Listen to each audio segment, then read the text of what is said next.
வழக்கமாக நம்ம ஒரு அப்ளிகேஷன் லாகின் பண்ணும்போது யூசர் நேம் அண்ட் பாஸ்வேர்டு கொடுத்து லாகின் பண்ணுவோம். பட் சில இடத்துல பார்த்தீங்கன்னா இந்த மாதிரி கண்டினியூ வித் கூகுள் இல்லாட்டி கண்டினியூ வித் இன்ஸ்டாகிராம் இந்த மாதிரி இருக்கும். ஓகே, நார்மல் லாகினுக்கும் இதுக்கு என்ன டிஃப்ரென்ஸ்? அதை தெரிஞ்சுக்கணுன்னா ஃபஸ்ட்டு நார்மல் லாகின் எப்படி ஒர்க் ஆகும் அப்படின்றத ஃபஸ்ட்டு பார்க்கணும். நார்மலாக நம்ம லாகின் பண்ணும்போது யூசர் நேம் பாஸ்வேர்டு கொடுத்து லாகின் பண்ணுவோம். அப்படி கொடுக்கும்போது இந்த யூசர் நேம் அண்ட் பாஸ்வேர்டு இது ரெண்டுமே அந்த அப்ளிகேஷனுடைய பேக் அண்ட் சர்வருக்கு போகும். அங்கே இந்த யூசர் நேம் பாஸ்வேர்டு கரெக்ட் தானா, ஆல்ரெடி இவன் நம்ம அப்ளிகேஷனில் அக்கௌண்ட்லாம் க்ரியேட் பண்ணியிருக்கானா அப்படின்னு அவங்களுடைய டேட்டா பேஸில் வந்து டீட்டெயில்ஸில் செக் பண்ணுவாங்க. யூசர் நேம் பாஸ்வேர்டெலாம் கரெக்டாக இருந்தால் சக்ஸஸ்ஃபுல் லாகின் அப்படின்னு சொல்லிட்டு ஆகிரும். இப்போ இந்த யூசர் நேம் பாஸ்வேர்டு வச்சு இவன் நம்ம ஆள் தானே அப்படின்னு செக் பண்ணுறோம்ல, இதை தான் அத்தன்டிகேஷன் அப்படின்னு சொல்கிறாங்க. அதாவது அத்தன்டிகேஷன்னா அவங்க கொடுத்த யூசர் நேம் பாஸ்வேர்டு வச்சு இவன் யார், இவன் நம்ம பையதானா அப்படின்னு செக் பண்ணுறதுக்கு பேர் தான் அத்தன்டிகேஷன் அப்படின்னு சொல்கிறாங்க. பட் இவன் நம்ம பையன்தானான்னு செக் பண்ணுறதுக்கு ஃபஸ்ட்டு இந்த யூசரோட details like user name password இது எல்லாமே நம்ம ஒரு இடத்துல ஸ்டோர் பண்ணி வச்சுருக்கணும். அண்ட் முக்கியமான விஷயம் என்னென்னா யூசருடைய பாஸ்வேர்டை வந்து செக்யூராக ஸ்டோர் பண்ணணும். பிகாஸ் அந்த யூசருடைய பாஸ்வேர்டு லீக் ஆனால் பெரிய செக்யூரிட்டி இஷ்யூ ஆயிரும். ஸோ நம்ம பாஸ்வேர்டை வந்து செக்யூராக மெயின்டைன் பண்ணணும். பட் நான் என்னோடய அப்ளிகேஷனுக்கு நான் என்ன நினைக்கிறேன்னா இந்த மாதிரி செக்யூராக மெயின்டைன் பண்ணுறது ரொம்ப கஷ்டம் அப்படின்னு நினைக்கிறேன். பிகாஸ் பாஸ்வேர்டு வந்து லீக் ஆகிடக்கூடாது, ஸோ பத்திரமா ஸ்டோர் பண்ணணும், இதெல்லாம் எனக்கு கஷ்டம் அப்படின்னு நான் நினைக்கிறேன். ஸோ நான் என்ன பண்ணுறேன்னா இந்த அத்தன்டிகேஷன் ப்ராசஸை ஃபுல்லாக வேறு ஒரு ட்ரஸ்டட் மெம்பர்கிட்ட கொடுத்துட்றேன். எக்ஸாம்பிளுக்கு கூகுள்கிட்ட சொல்லிடுறேன், தம்பி அண்ணன் ரொம்ப பிஸியாக இருக்கேன், ஸோ அத்தன்டிகேஷன் ப்ராசஸ் எல்லாம் நீ பார்த்துக்கோ அப்படின்னு அவன்கிட்ட சொல்லிட்டேன். அவனும் சரி பாஸ் அப்படின்னு சொல்லிட்டான். ஸோ இனி என்னோடய அப்ளிகேஷனுக்குள்ளே வந்தால் யூசர் நேம் பாஸ்வேர்டெலாம் கேட்காது. ஜஸ்ட் இந்த மாதிரி ஒரே ஒரு பட்டன் மட்டும் தான் இருக்கும். ஸோ புது யூசர்ஸ் வந்து அக்கௌண்ட் க்ரியேட் பண்ணனாலும் சரி அண்ட் ஆல்ரெடி இருக்கிற யூசர்ஸ் வந்து லாகின் பண்ணனாலும் சரி இந்த பட்டனை கிளிக் பண்ணுறது மூலமாக தான் லாகினும் பண்ணுவாங்க, அக்கௌண்ட்டும் க்ரியேட் பண்ணுவாங்க. பட்டனை கிளிக் பண்ணதும் என்னோடய அப்ளிகேஷன் என்ன பண்ணணும்னா கூகுளோடைய அத்தன்டிகேஷன் சர்வருக்கு ரீடைரக்ட் பண்ணி விட்டுரும். இனி கூகுள் ஓகே சொன்னால் தான் என்னோடய அப்ளிகேஷன் வந்து அலோவ் பண்ணும். ஸோ இந்த பட்டனை கிளிக் பண்ணதும் ரீடைரக்ட் ஆகி கூகுளோடைய லாகின் பேஜ் ஓப்பன் ஆகும். அங்கே கூகுளோடைய யூசர் நேம் பாஸ்வேர்டு கேட்பாங்க, அதாவது ஜிமெயிலும் பாஸ்வேர்டும் கேட்பாங்க. ஆல்ரெடி நீங்கள் லாகின் பண்ணியிருந்தால் ஜஸ்ட் உங்களோட அக்கௌண்ட்டை மட்டும் காமிக்கும்.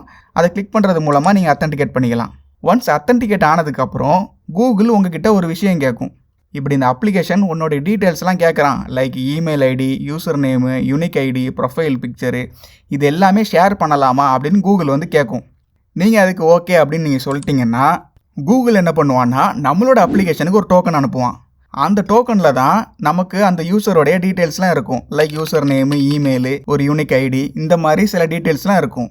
நம்ம ஜஸ்ட் இந்த டீட்டெயில்ஸ் மட்டும் ஸ்டோர் பண்ணால் போதும். பாஸ்வேர்டும் ஸ்டோர் பண்ண வேண்டிய அவசியம் இல்லை, அத்தன்டிகேட் பண்ணவும் தேவையில்லை. இதை தான் ஓப்பன் ஐடி கனெக்ட் அப்படின்னு சொல்கிறாங்க. ரொம்ப சிம்பிளாக சொல்லணுன்னா ஒரு தேர்ட் பார்ட்டியை வச்சு, அதாவது கூகுள் மாதிரி மூணாவது மனுஷனை வச்சு அத்தன்டிகேட் பண்ணுறதை தான் ஓப்பன் ஐடி கனெக்ட் அப்படின்னு சொல்கிறாங்க. அண்ட் இந்த கூகுள் சர்வர் வந்து நம்ம சர்வருக்கு ஒரு டோக்கன் சென்ட் பண்ணணும்னு சொன்னேன்ல, அதை சென்ட் பண்ணுறதுக்கு நம்ம வந்து ஒரு யூஆர்எல்லை வந்து கூகுள்கிட்ட கொடுக்கணும். அதாவது ஒரு யூசர் வந்து நம்மால் தான் அப்படின்னு சொல்லிட்டு அத்தன்டிகேட் பண்ணதுக்கப்புறம் ஒரு டோக்கன் அனுப்பணும்ல, அந்த டோக்கனை வந்து இந்த யூஆர்எலுக்கு நீ அனுப்பிவிடு அப்படின்னு நம்ம சொல்லணும். அண்ட் இந்த யூஆர்எலை தான் கால்பேக் யூஆர்எல் இல்லைனா ரீடைரக்ட் யூஆர்எல் அப்படின்னு சொல்கிறாங்க.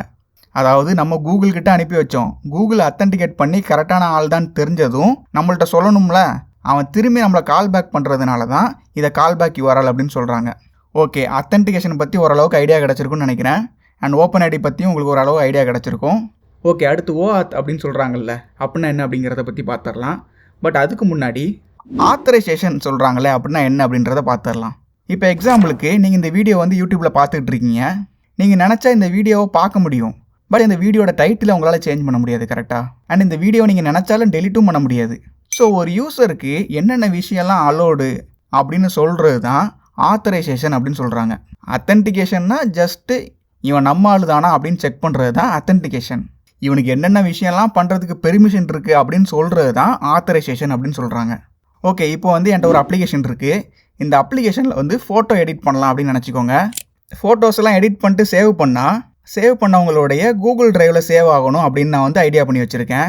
பட் என்னோடய அப்ளிகேஷனுக்கு உங்களுடைய கூகுள் டிரைவை எப்படி ஆக்சஸ் பண்ண முடியாது கரெக்டாக.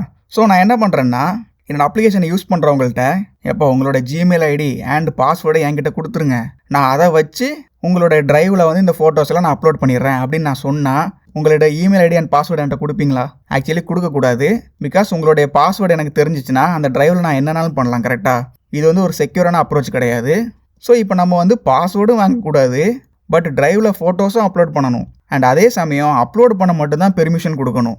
ஆல்ரெடி இருக்கிறத ஃபோட்டோஸை டெலீட் பண்ணவோ இல்லட்டா வேறு எதுவும் பண்ணவோ அலோவ் பண்ணக்கூடாது. அண்ட் ஒரு முக்கியமான நீங்கள் ஒரு விஷயம் தெரிஞ்சுக்கணும். நம்ம என்னென்ன விஷயத்துக்கெலாம் அலோவ் பண்ணணும்னு நினைக்கிறோம்ல, லைக் அப்லோட் பண்ணுறதுக்கு மட்டும் தான் அலோவ் பண்ணணும், டெலீட்டுக்கு அலோவ் பண்ணக்கூடாது அப்படின்னு நினைக்கிறோம்ல, இந்த ஒவ்வொரு விஷயத்தை தான் ஸ்கோப் அப்படின்னு சொல்கிறாங்க. ஃபார் எக்ஸாம்பிள் அப்லோட் பண்ணுறது ஒரு ஸ்கோப்பு, டெலீட் பண்ணுறது ஒரு ஸ்கோப்பு. சரிங்களா, இதை மட்டும் ஞாபகம் வச்சுக்கோங்க. ஓகே, ஸோ நான் இப்போ என்ன பண்ணுறேன்னா, நீங்கள் என்கிட்ட பாஸ்வேர்டு எதுவும் தர வேண்டாம், கண்டினியூ வித் கூகுள் மாதிரியே கனெக்ட் வித் கூகுள் டிரைவ் அப்படின்னு ஒரு பட்டன் கொடுத்துட்றேன். இந்த பட்டனை கிளிக் பண்ணிங்கன்னா நான் வந்து கூகுள் டிரைவுக்கு ரீடைரக்ட் பண்ணி விட்ருவேன். அங்கே நீங்கள் லாகின் பண்ணிங்கன்னா ஒரே ஒரு கொஸ்டின் மட்டும் கேட்கும். கூகுள் டிரைவில் வந்து அப்லோட் பண்ணுறதுக்கு எனக்கு பெர்மிஷன் கொடுக்கலாமா அப்படின்னு கேட்கும். நீங்கள் அலோவ் மட்டும் கொடுத்துட்டிங்கன்னா எனக்கு கூகுள் வந்து உங்களோட டிரைவில் அப்லோட் பண்ணுறதுக்கு மட்டும் பெர்மிஷன் கொடுத்துரும். இதை தான் OAuth அப்படின்னு சொல்கிறாங்க.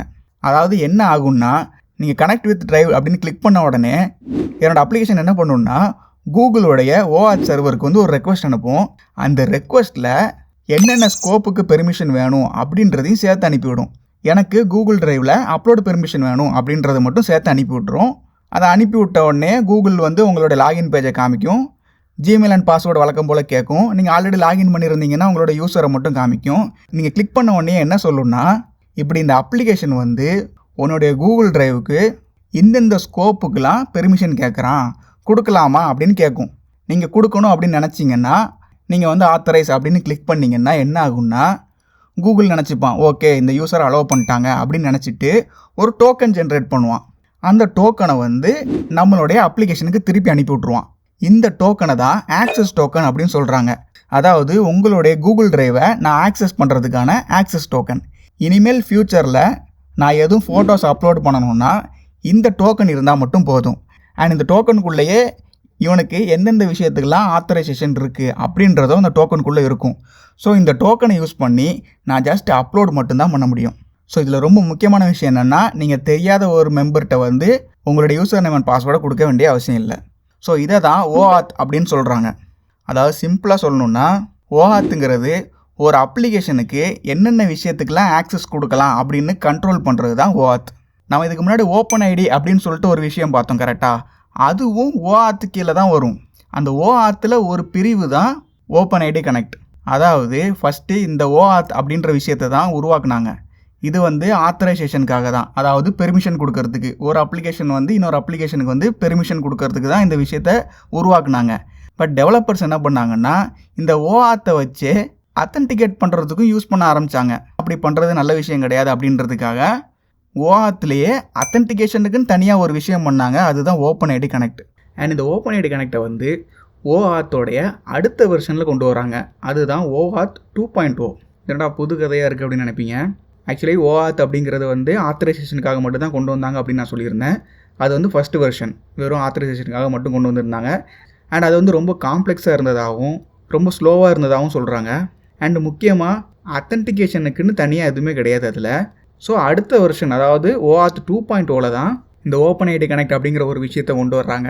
அது போக இதை வந்து இன்னும் சிம்பிளராக மாற்றுறாங்க. அண்ட் இது வந்து OAuthோடைய ஃபஸ்ட் வெர்ஷனோடைய ரொம்ப ஃபாஸ்ட்டாக இருக்கிறதா சொல்கிறாங்க. அண்ட் கரண்ட்லி நம்ம யூஸ் பண்ணுற எல்லாமே OAuth 2.0 தான். ஸோ நீங்கள் ரொம்ப குழப்பிக்கலாம் வேண்டாம். ஜஸ்ட் அத்தன்டிகேஷன்னா என்ன, ஆத்தரைசேஷன்னா என்ன அப்படின்னு தெரிஞ்சுக்கோங்க. OpenID கனெக்ட்டுக்கும் OAuthக்கும் என்ன வித்தியாசம் அப்படின்றத தெரிஞ்சுக்கோங்க. ஸோ உங்களுக்கு இந்த கான்செப்ட்ஸ்லாம் புரிஞ்சிருக்கும்னு நினைக்கிறேன்.